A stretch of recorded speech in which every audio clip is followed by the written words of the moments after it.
We are gonna get you a wee dram of the Highlands today. Little Mrs. Doubtfire, little Robin Williams.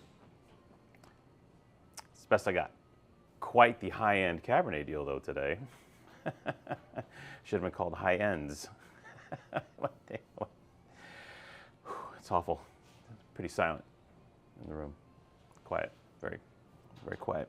Long story short, at some point, folks, just wrap it up. Just wrap it up. Like that Thunderbird song. Wrap it up, I'll take it. And here we have a Cabernet Sauvignon house that was always in stealth mode, right? These guys, even though these guys were like, they're kind of a big deal within the Napa Valley, within the North Coast winemaking community, but they all played it kind of on the down low. And so it's kind of like, oh, Highlands is over. And most people are going to be like, who's Highlands? But you know, there are people like that up there, right? There's folks that don't submit their wine to the press, don't have like huge parties and invite Jim Suckling for drinks or whatever. There's a lot of guys that don't do that. And these were those guys. This was a crew of veteran wine industry folks that just wanted to get together and make wine. The whole process started in 2000 with Paul Siega. He was an IBM exec, and then he got the wine bug and proceeded to learn a lot about wine, and then bought some cool vineyards, and then met cool people, and had the ultimate, kind of wine Napa experience, as you could, right? If you got the funds and the wherewithal and the talent and the know-how, you can make it happen. Especially in the late 90s, early 2000s, before things got really crazy.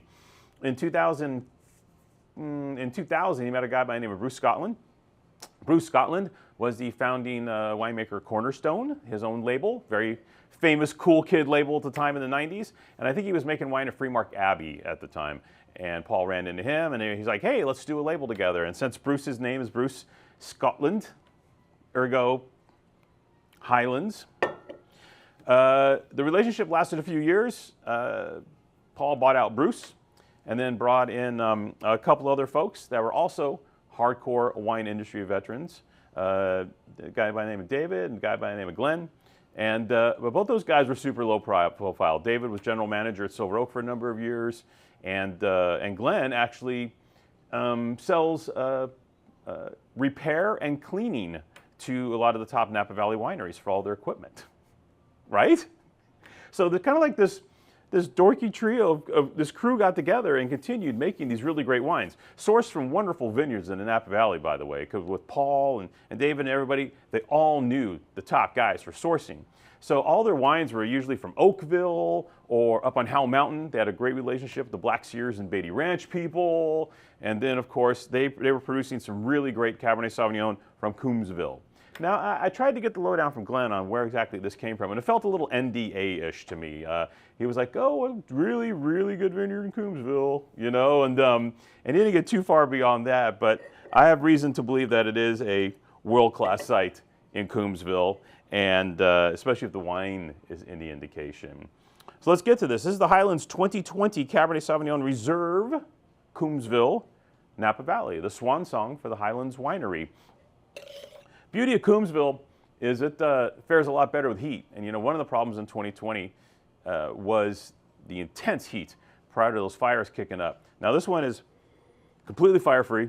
They picked very early down there. The wine's alcohol is 14.2, which is quite low for Napa Valley Cabernet. But the wine, here's the deal. This is a hell of a site. Wherever they got this from, this wine thrills and amazes. This gear is killer. Their tech sheet said 22 months in French oak. The back label says 18 months in French oak. Should we call it 20? Let's call it 20. But bling French oak barrels. Gorgeous, dark, inky color. Just scads of fruit. This wine is just packed with that blackberry, cassis, almost boysenberry type fruit component. Very urgent fruit component in this wine, which I love. And also, it has none of some of the porty flavors that might have afflicted some of the 2020s. Even the 2020s that weren't affected by fire. Again, this was not. This is free, completely. Trust us. We do this for a living. Even the ones that did get in and everything, some of those wines still kind of exhibited some porty, jammy flavors. And this one, it's just straight up fire. It's just straight, beautiful Southern Napa Cabernet in your face.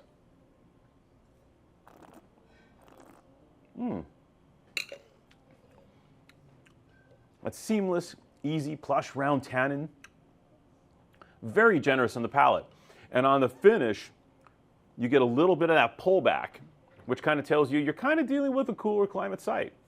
Coombsville is not like, you know, friggin' Calistoga. There's big temperature differences between the south side and the north side of the valley. And you feel that in this wine. Although the front side of the wine certainly gives you that center of the valley plushness and richness and intensity, which the Napa Valley's been known for. But the joy of Coombsville is the fact that this wine does clean up and brings it all back in again in this beautiful, gorgeous, plush yet refined package. Honestly, it's super impressive Cabernet, regardless of vintage.